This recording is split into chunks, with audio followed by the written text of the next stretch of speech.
Okay friends, now we are going to talk about topic called as cell injury.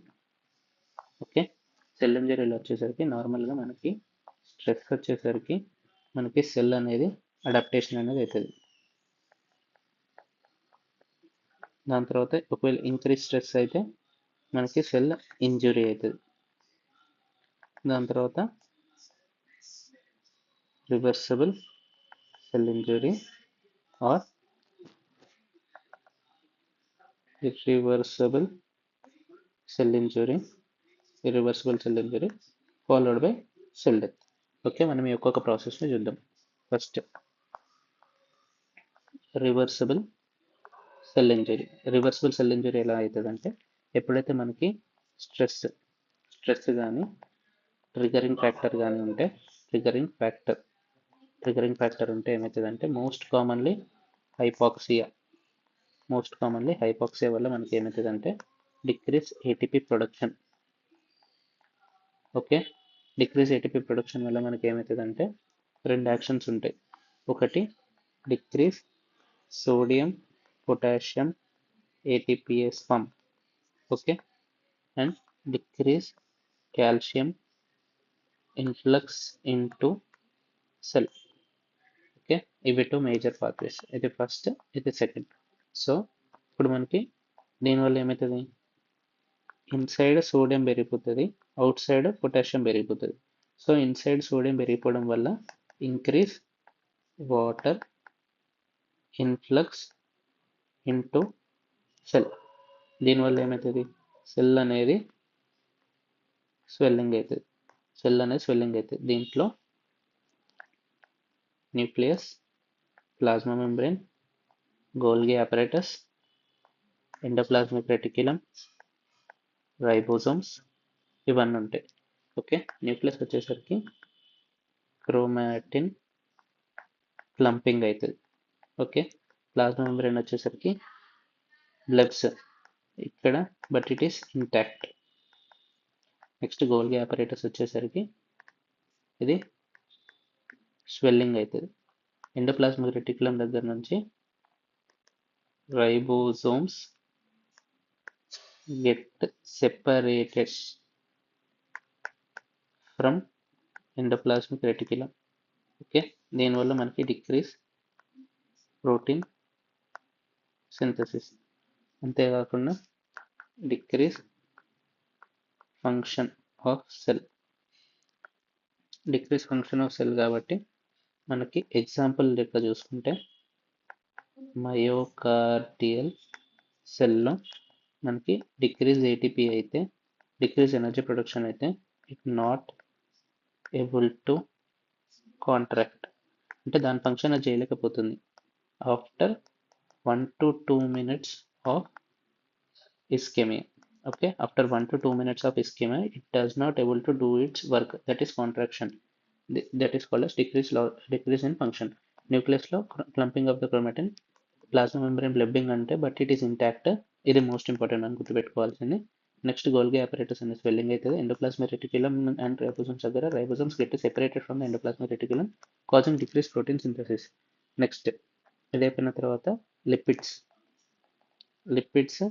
Gets peroxidation, lipid peroxidation అనేది జరుగుతుంది. అక్కడ నుంచి మనకి myelin figures అనేది produce అవుతుంది. Okay, myelin figures,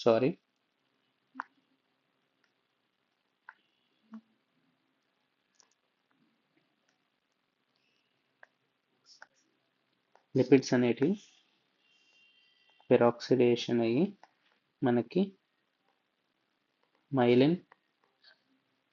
myelin figures అనేది accumulate అవుతుంది. ఓకే, దేర్ఫోర్ మనకి ఒకటి సింపుల్గా చెప్పుకోవాలనుకుంటే mitochondria, nucleus, plasma membrane,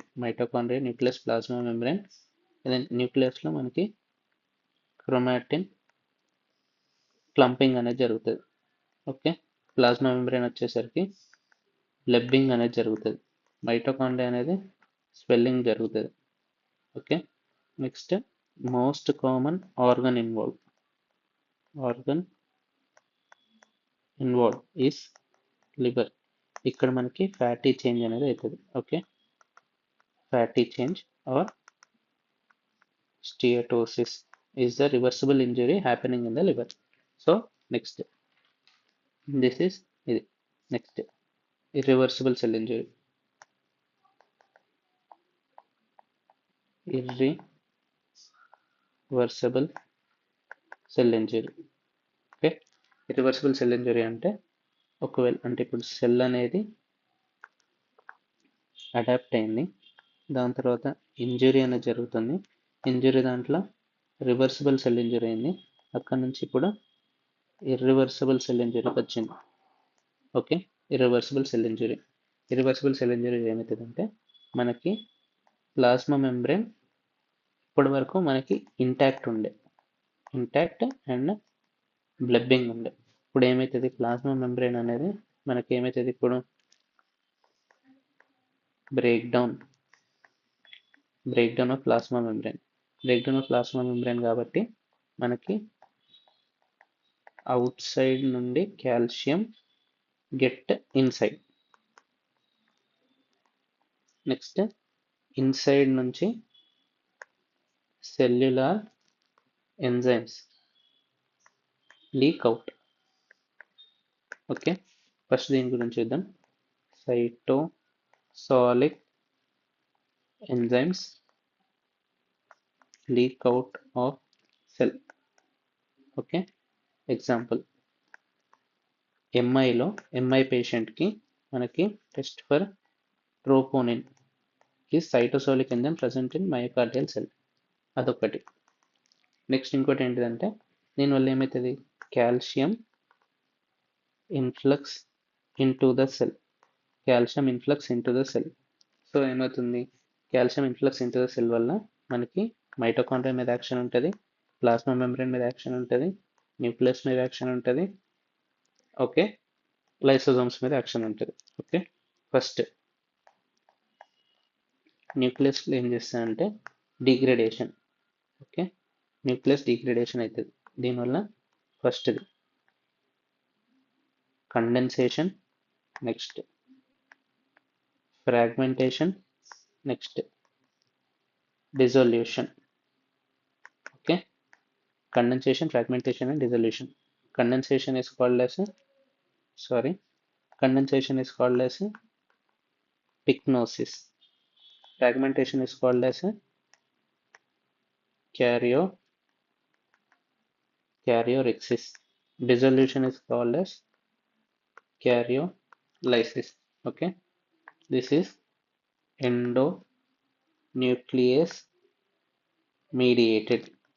Okay, next action on lysosomes.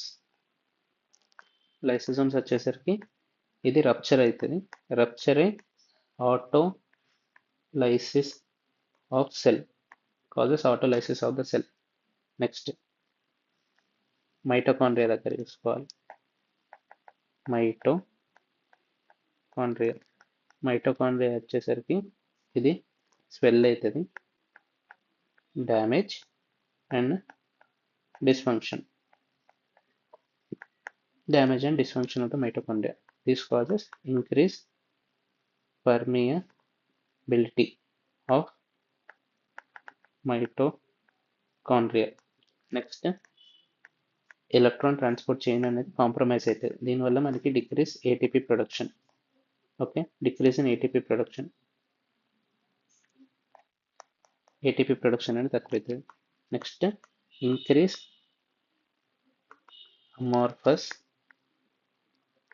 density accumulation or inclusions లెక్క అవుతుంది, inclusions లెక్క accumulate అవుతుంది. సో therefore calcium influx వల్ల యాక్టివేషన్ ఆఫ్ degradation enzymes వల్ల its action on mitochondria, lysosomes, nucleus and cell enzymes. Activation of the cell enzymes nucleus మీద, lysosomes మీద, mitochondria మీద action జరిగింది.